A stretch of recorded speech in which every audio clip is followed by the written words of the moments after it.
On today's Locked On Jayhawks, interesting comments from Bill Self at the KU basketball banquet, especially on Zach Clemence and Elmarko Jackson, what it means for the KU offseason.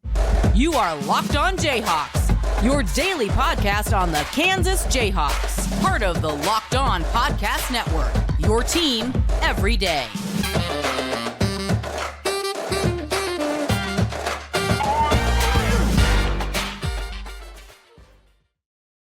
I'm Derek Johnson. You can give me a follow on Twitter at DJohnsonRadio. You can find our show here with Locked On Jayhawks anywhere you get your podcast, including on our YouTube page where you can like and subscribe to the show.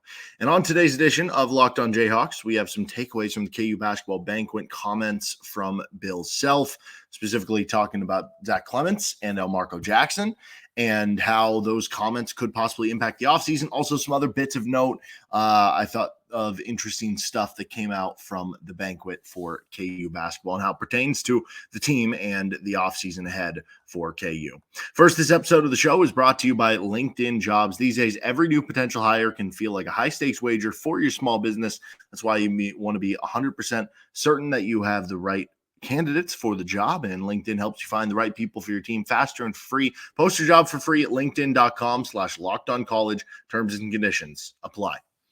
So KU basketball had their banquet, which is just kind of a year-end thing that they do. And there are like some big donors that go to this thing. Media members go to the event and eat dinner, and they have like, video. I was not at the one this time. I've been at it before though. And they'll have like kind of a video, I don't know, docu-series type of thing that's 10 minutes long or so, kind of recapping the season. And, Bill Self will have some comments, and they'll look back at some of the good stuff. And it just kind of an end-of-season wrap-up. And then Bill Self will meet with the media afterwards and have some conversations with everyone. Well, certainly some interesting comments that were had by Bill Self. And let's start with Zach Clemence in all this, where that kind of stands, because he said about Zach Clemence, quote, "He is the most improved player on our team," end quote. Now, there are a lot of ways you can go with this. Is this most improved player from, the middle of the season to now? Is it from the end of the season to right now, where it's only been a few weeks? Is it from when last season started to where we are now at this point after the season? That's probably how I would kind of take that, which,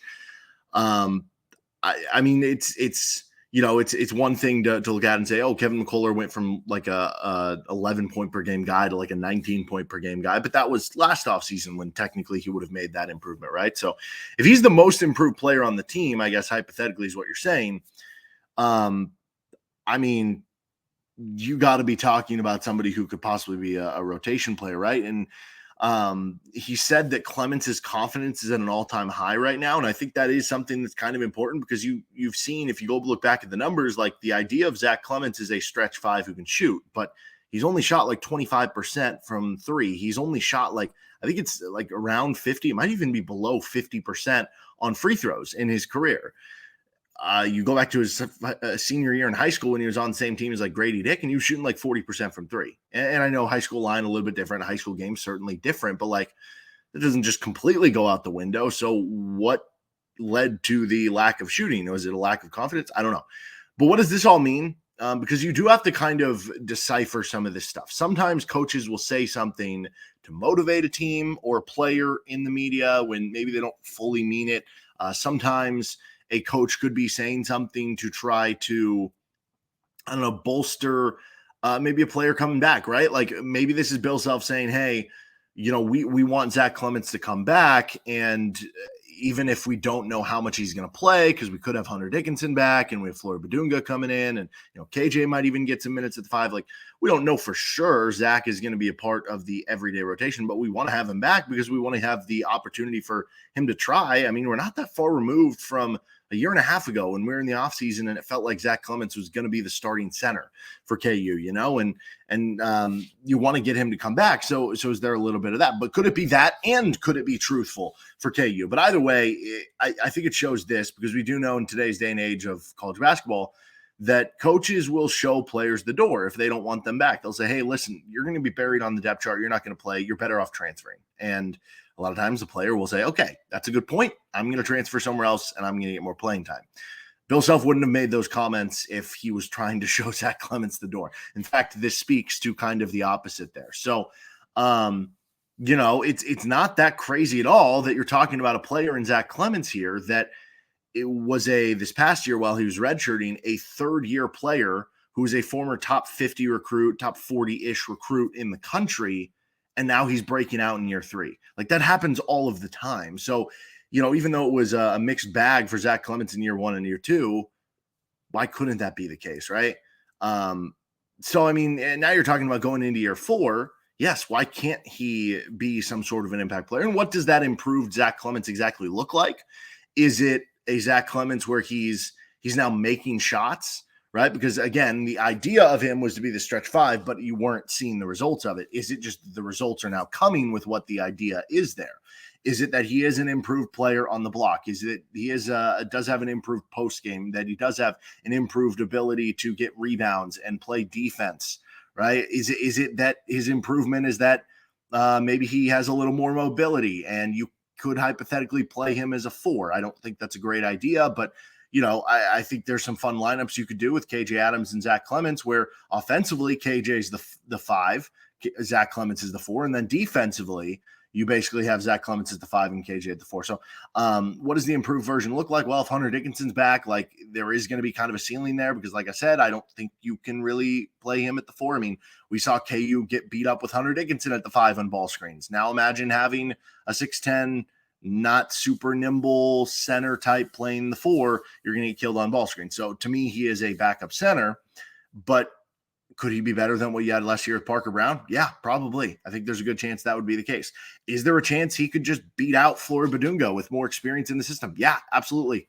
In Bill Self's system, and be kind of the backup 5. No, that's not crazy at all, right? Again, he was a former, top 40 recruit. So, yeah, I mean, you're talking about somebody who definitely could be a part of the rotation next year if all this stuff is true, that, he's the most improved player on the team and everything like that for KU. Then with Elmarko Jackson, there were some other interesting comments from Bill Self, and he said, quote, "You wouldn't want to bet against this kid at all in year 2. Now, again, that one's a little bit more vague than the Zach Clemence one, less, definitive about like this one thing.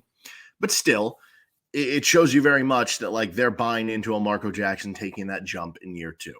And again, Bill Self probably would like to have players back and like to have that option. You don't want players transferring away, at least until you maybe bring on another player. But like, Self's trying to probably, make sure he comes back. But again, the same thing as Zach Clemence, like it could be true while also being he wants him to come back. And I don't think it's crazy at all to say that Elmarko Jackson, a McDonald's All-American who started playing organized basketball 3 years before he came to KU, at a position of point guard, especially in a Bill Self system where it is very demanding, but at a position where a lot of times it takes guys a lot longer to get going. Look back at the track record of point guards who reclassified and came into college a year early. Elliot Cadeau for North Carolina this past year actually had a really good year. Prior to that, the list of point guards who basically joined a year early did not have a lot of success in year 1. And I know that didn't happen with Elmarko, but I think it speaks to the idea that experience matters more at like the point guard position than it does at those other positions. So why can't Elmarko, with really good athleticism and who actually had arguably the best mid-range game, if you look at some of the stats on the team for Kansas, why can't that work out a few more feet and he become a more consistent 3-point shooter? And he used the athleticism to, be a better driver and score more consistently at the rim. And he ranked in like the 90-something percentile on synergy and defense. So like, I think the potential is there that, yeah, I have continued to say that Bill Self does better with players returning in his program. I think that'd be great. What would that role look like for Elmarko Jackson? Well, that's where things get a little stickier here because you're talking about DeJuan Harris. He's going to play a big chunk of minutes at the point guard position. Zeke Mayo is going to get minutes, whether it's as a starter or kind of that 6-man type who's coming in firing off the bench as kind of a point guard, 2-guard type. Riley Kugel is going to play some 2, play some 3. He's going to probably get a good chunk of minutes there, right?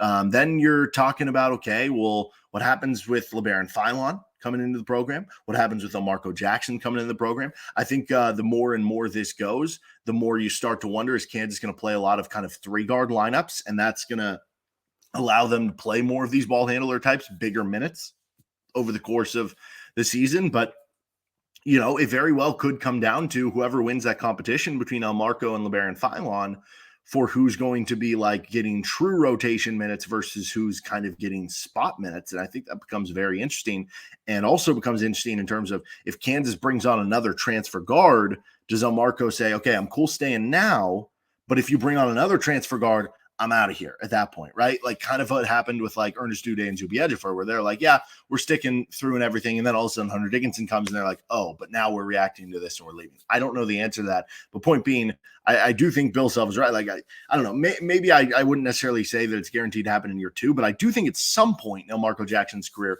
it wouldn't surprise me at all if he broke out and became like an all-conference, all-American type of player. That's how high I still think the ceiling is, even though objectively year 1 was not really a success, to say the least, for Kansas. All right, how these comments kind of impact the offseason choices for KU and other bits of note from the banquet for KU on this episode of Locked On Jayhawks.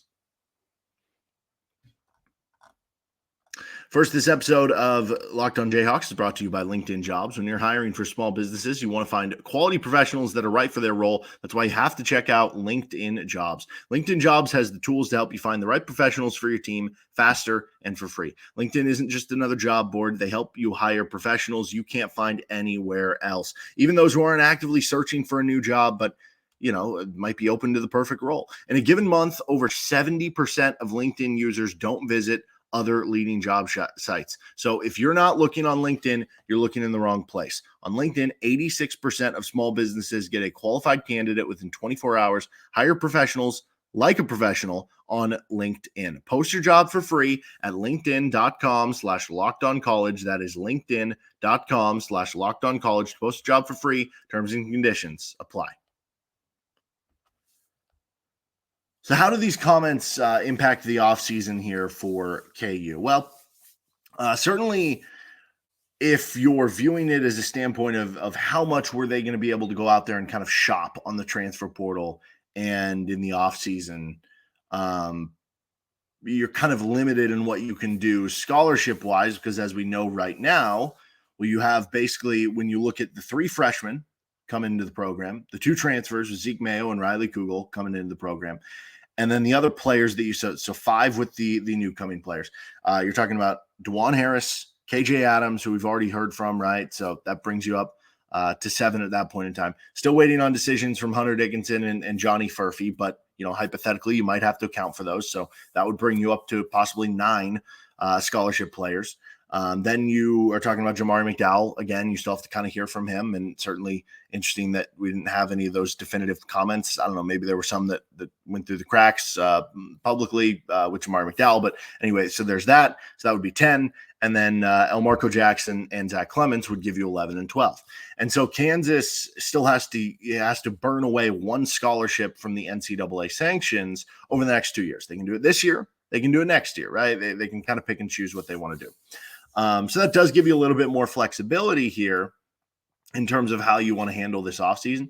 But point being, if everybody comes back who can come back, Hunter Dickinson, Johnny Furphy, the guys who could possibly transfer, then you're talking about Kansas only at this point having 0 scholarships left, unless they want to use 13 this year and then only use 12 the next year, and to where then they would only have 1 scholarship left to go out and make some moves. And that becomes interesting because the comments from Bill Self about Zach Clemence, about Elmarko Jackson, lean toward him basically saying, yeah, we want them to stay, and we think they could, have a role on this team. And we do think that they're going to be taking even bigger steps up next season. Okay, well, if that's the case, then that's any less scholarships that you could possibly have to work with to add other players in the transfer portal. And with this stage, there's going to be more good transfer portal players who enter, right before the deadline happens. And then when the NBA draft stuff is coming out, there's going to be more, who decide to come back to school and then enter the transfer portal, right? There's going to be some other good late minute additions. Are you almost better off playing a patient game and waiting it out? Because right now you do have less to kind of fill at this point. So I don't know what the answer to that is, but I do find it very interesting that would kind of be the case. Now, maybe it comes down to this with Bill Self. Maybe it comes down to the idea that, they're going to fill up 12 scholarships, not accounting for Johnny Furphy. And they're going to view it as, if Furphy goes pro, we'll play with the 12 scholarship guys we have. If Furphy comes back, we'll play with 13 this year, and then we'll play with 12 the next year after that. I don't know if that would be the actual plan, but that would be something that would probably make sense to me. Then again, you could also work it to where you had 11 scholarship players and accounted for Furphy as the 12th. And then if he goes, you could basically say, hey, we're going to try to add someone late in the portal. I don't know. A lot of different things you could do. But Bill Self did say at the banquet that they'd be looking to add 3 to 4 transfers. Now, I would assume that that is in total, including Zeke Mayo and Riley Kugel, which that would also make sense, right? Because if you're counting those 2 to the 3 to 4, that would mean you're looking to add 1 to 2 more. Okay. So you're adding 1 more with the open scholarship you have, which would get you to 13. And then you would just play with 12 the following season. And then the slashy where he says 3 to 4, which again would be 1 to 2 left, well, you'd be saying, okay, why not be definitive about it? Why not say 2? Why not say 1? That slashy would be based on Johnny Furphy. Johnny Furphy comes back, it'll be 3. Johnny Furphy leaves, it'll be 4, right? So I think some of those numbers kind of add up and make sense. I also think it probably tells you no need to add another center at this point in time. With the comments positive about Zach Clemence, assuming Hunter Dickinson comes back, which I don't know, I feel like that's where most people are assuming at this point, but it's, I guess, not a certainty, so you never really know. But if Hunter Dickinson decides to come back, you feel pretty good at the center position, right? Hunter's going to eat up a majority of the minutes there as a starter. And then your backups, you can throw KJ Adams out there if you want to play with him as a small ball 5. You can use your 5-star McDonald's All-American, Floyd Badunga, and you have Zach Clemence, who apparently was the most improved player from last year. You should feel great about your center rotation from where it's at, so you shouldn't really need to add anybody else. There's enough bodies there, and there's enough capable bodies there that you shouldn't have to worry about it. And I also think this basically would make for the impact that, yeah, it's going to be a lot of 3-guard lineups for KU incoming, because as I kind of talked about with DeJuan Harris, Riley Kugel, Zeke Mayo, Elmarko Jackson, possibly LeBaron Philon, possibly if you add another player in the transfer portal, there's a lot of guards who can play the 1 or the 2 for Kansas who are going to be looking for minutes. And if you're looking to get your best players on the court, maybe Kansas is going to play a lot of 3-guard lineups. So I don't think that's the worst thing in the world. We saw Kansas do that a lot in a lot of good Bill Self years, especially in his earlier days at Kansas. You think back to the 08 team, right, where you're playing Mario Chalmers and Russell Robinson and Sharon Collins. And, you're basically playing 2 of those guys on the court at all times. And, every so often, maybe you throw a third out there. And,